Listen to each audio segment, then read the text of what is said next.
Singapore will repeal its colonial-era law banning gay sex, effectively decriminalizing homosexuality.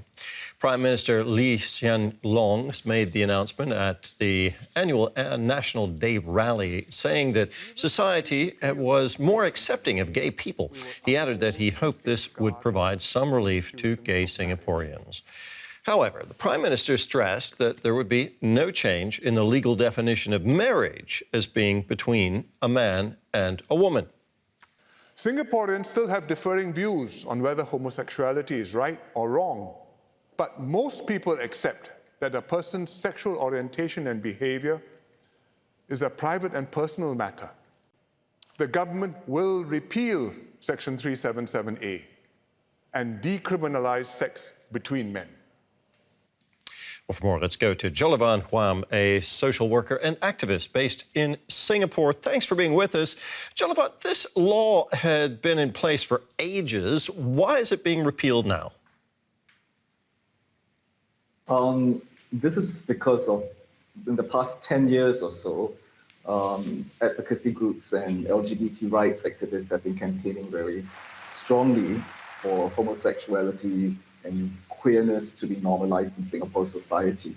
So I see this as a result of these lobbying efforts. How are Singaporeans reacting to this announcement?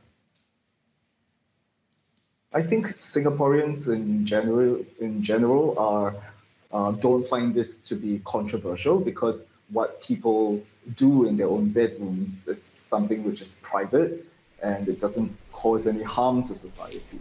So by and large, Singaporeans wouldn't find this to be a controversial move.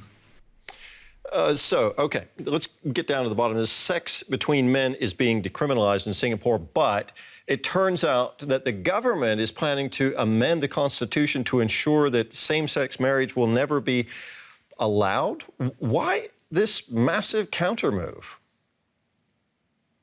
Yes, so this is where it becomes very contentious, because the church, the religious lobby is very strong in Singapore. The right-wing Christians and Muslims were initially against the repeal of 377A because they were afraid that it would lead to more changes, and they were particularly concerned about the definition of marriage changing, and that LGBT activists might start mounting challenges to change the definition of marriage.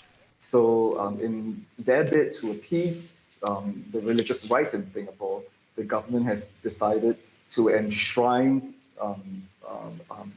the traditional definition of marriage in the Constitution.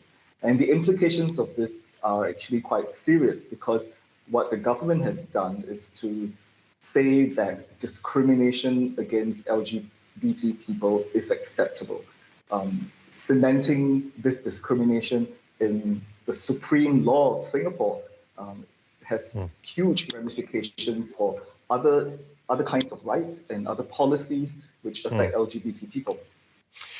Jolavan, thank you very much for talking with us. That was Jolavan Huam in Singapore.